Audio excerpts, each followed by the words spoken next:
So let it be written. So let it be done. What we got to stop doing, folks, is waiting to buy something based on hype. When you buy something on hype, you're buying things based on what people are saying because they might have a motive to tell you that. I am making Plume videos and no one's talking about Plume other than 10 months ago. I'm the highest watched person on Plume right now because no one's talking about it, and that's fine. Watch the Connected series. It will blow your mind. Cheap will not be the name. You better look in your wallet and see if you got 6 cents. Currently, it's 9 to 10 cents right now. 10 cents. So what happens if you buy something for 10 cents and it flips and before next year to $1? Forget next year. We keep watching the clock. What if you buy 10 cents now and we have RWAs that go in full force and effect and you hold it for 5 years and then it was worth $10 and you bought it for 10 cents?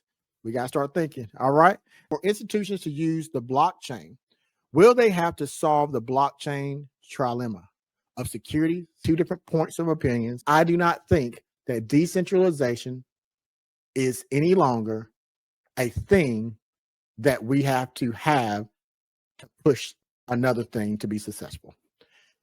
Crypto started with Bitcoin. The anonymity of it and the transparency of it in concept, that's exactly what it was. It was a concept. No one knew it was going to do this. And if they did know it, then they're a savant. They had foresight. Decentralization is wonderful for a lot of reasons. Decentralization keeps you from data breaches. The problem with these data breaches is we use the same technologies. That's why I'm telling you, it makes zero sense when people say, and I'm not hitting on XRP because I don't like XRP. XRP will be used because billions of dollars have been put into it by those big wigs. As long as people are putting billions of dollars in it, they don't care what us retail investors think about what's cool and what's popular. They're going to do that, follow the money. So XRP will be used, but let me just use XRP as my example. Everyone's not going to use XRP. That mentality has to die. And I know I shouldn't say that word, but you know I'm referencing the XRP narrative that everyone will use it. Let's just put it to the test to answer this question. Why would United States and Russia use the same technology? Why would China, Russia, United States use the same technology? Why would the EU, Australia, China, Japan use the same technology? The premise of it fails on face value. Logically, it makes zero sense. That's like having the Y2K bug. For those a little bit older like me with a little gray in their beard, it's like the Y2K bug. It's like Microsoft exploits. You have centralization, you put your product at risk. Currently, right now, we know this is crazy, but we see the show Designated Survivor. Even right now, you don't put the Congress and all the president, vice president, all in one place, because if a terrorist was to make some type of attack, they will focus on centralized places. Now, I'm using these concepts to explain this conversation. The trilemma, the decentralization part, is great for security in itself, but it's not necessary. And that's the thing about it. Zero knowledge proofs is the technology that resolves the trilemma. Security through the mathematical algorithm that has not been broken. The scalability.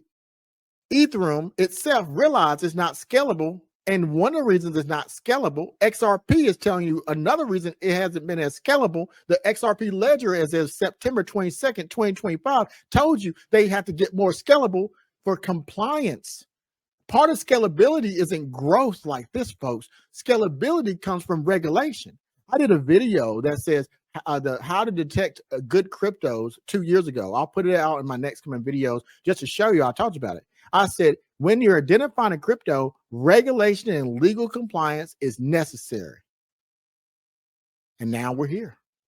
I said that 2 years before, probably 4 years now, we ever had a regulation in XRP. Before the lawsuits, I told you that you have to have regulation. Scalability is multiple things. So to answer your question, E, the trilemma of security is necessary because that's part of compliance. Scalability is multiple things that create scalability. And I absolutely agree. If it's scalability technology wise or scalability regulatory wise, scalability has to be there. The decentralization, I agree in part that decentralization is smart.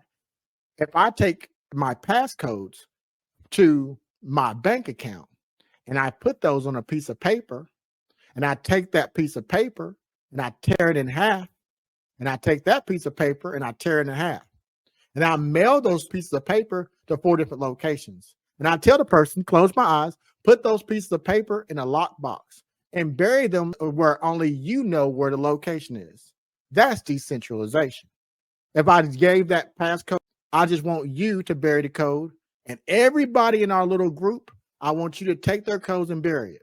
So one person says, I don't need to go find these other codes. You're going to give up that code, because if you don't, you won't be able to help nobody out. You hear what I'm saying? It's your choice. We can do this the easy way or the hard way. You either give up the codes to everybody in your group, your centralized group, or you won't see the next day. My life is more valuable than these people's codes. You can have it. Keep that, bro. You can keep it. That is what centralization does.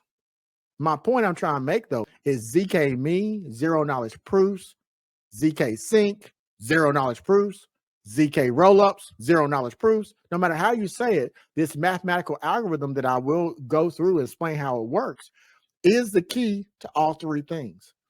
The zero knowledge proofs proves that you are knowledgeable and have access to the thing that you need access to without divulging personal information.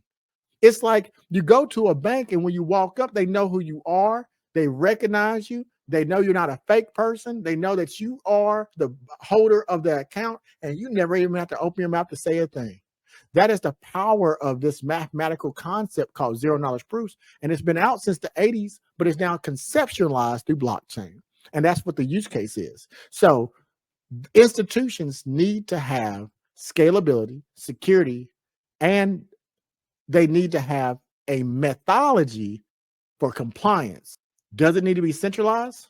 Not necessarily. They could use a product, and zero knowledge proof is that product. Let me wrap up everything for you and bring this conversation to a head. I want you to stay connected and watch the connected tissue. My link's right there. You can see my private network, or you can go and get connected in my playlist in the series. Stay connected. Until next time, this has been Underdog Research Channel.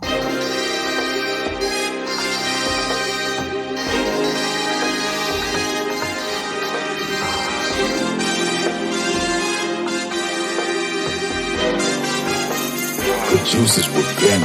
Yeah.